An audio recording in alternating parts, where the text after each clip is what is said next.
Hello everyone, welcome to Holistic Education by Kaushal Ma'am. Today we are going to discuss Class 6 poem Vocation by Ravindranath Tagore. Let's start. Talking about the poem, this poem is about being independent, free as a birds.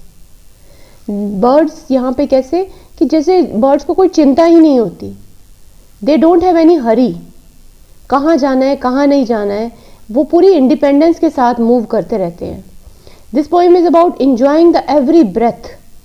अपने हर पल को हर सांस को जो है enjoy करना बिना किसी टेंशन के बिना किसी वरी के कि अब नेक्स्ट मोमेंट में क्या होने वाला है. So this is a lovely poem about living every minute. Yes my dear students, first of all we talk about the poet of the poem Rabindranath Tagore. Rabindranath Tagore, born on 7th May 1861 and died on 7th August 1941.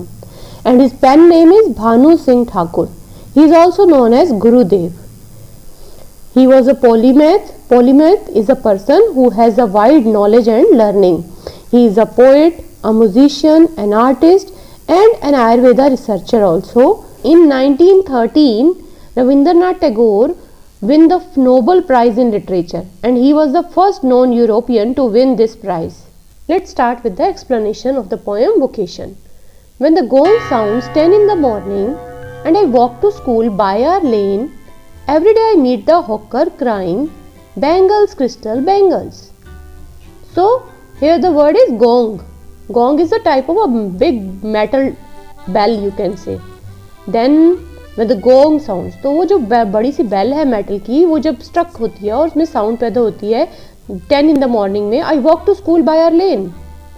He goes to school and every day I meet the hawker crying. hawker कौन है? जो आपकी गली में जो है street salesman आते हैं जो चीज़ों को बेचते हैं, शाउट करते हैं और अपने गुड्स को सेल करते हैं. Then bangles, crystal bangles. और वो क्या बेच रहे हैं? क्रिस्टल बैंगल्स बेच रहे हैं. So the child said that when the gong struck and made a sound to declare the first part of the day, it was 10 o'clock. ये दिन का पहला पार्ट है जब वो घर से बाहर निकला और 10 o'clock है. He said that this was also the time for him to go to school. And on his way to school, he watched a salesman who shout out bangles, crystal bangles, and he is selling his bangles. There is nothing to hurry him on. There is no road he must take, no place he must go to, no time when he must come home. So while looking at the vendor, while looking at the hawker, the child had a thought that he was free. जो hawker है, जो चूड़ियाँ बेच रहा है, वो तो बिल्कुल free है. He was in no hurry to reach anywhere. And the child, he has to reach his school at time, and then he has to come back home at time. So he thought that the bangle seller was free of any time bonding. No time bondings are there. He has no place boundation. He is free to move any place. So he felt that as if he was under the strict observation. वो बच्चा जो है वो तो strict observation के अंदर है और vendor जो है he was enjoying complete freedom. I wish I were a hawker, spending my day in the road crying bangles, crystal bangles. So thus the child think that he is wishing. वो इतना impress हो गया है उसकी freedom से कि वो wish कर रहा है कि काश मैं होकर होता. ही विश टू मूव फ्रीली, क्योंकि वो फ्रीली मूव करना चाहता है, शाउट करना चाहता है जैसे वो स्ट्रीट के ऊपर शाउट कर रहा है. Now come to the stanza number 2.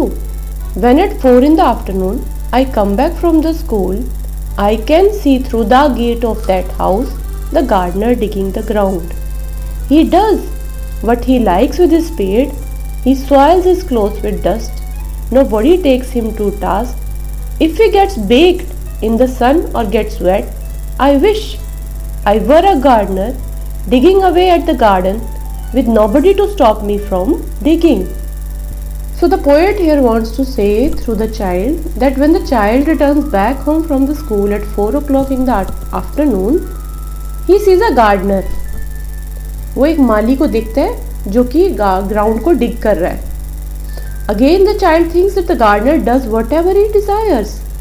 भाई गार्डनर तो जो मर्जी कर सकता है. He makes his clothes dirty with the soil and no one forces him to do this task. कोई उसको फोर्स नहीं कर रहा. यानी कहीं ना कहीं फोर्सिंग चीज़ें हैं बच्चे की लाइफ में. कि उसे फोर्स होती हैं और तब उसे वो करना पड़ता है। यहाँ पर क्या है, no one forces the gardener to dig the ground, whether it's the sunny day और a rainy day, it's his choice.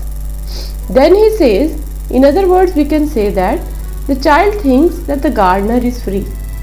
He has no one to give the orders.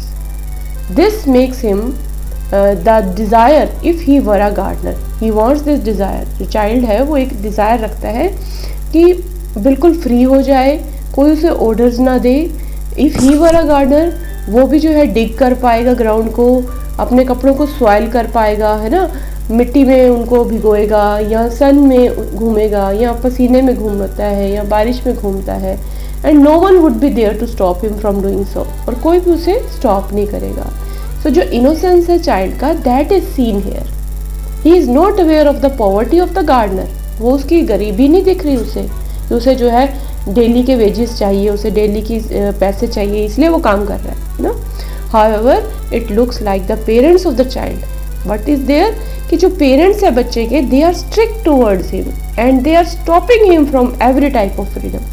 तो जब उसे फ्रीडम को रोका जा रहा है तब बच्चा इस तरह से जो है चीज़ों को देख रहा है, लोगों को समझ रहा है कि नहीं ये सब तो फ्री है, इन सब की ज़िंदगी, इन सब की लाइफ कितनी अच्छी है, जबकि वो सब क्या कर रहे हैं, they are doing their hard work.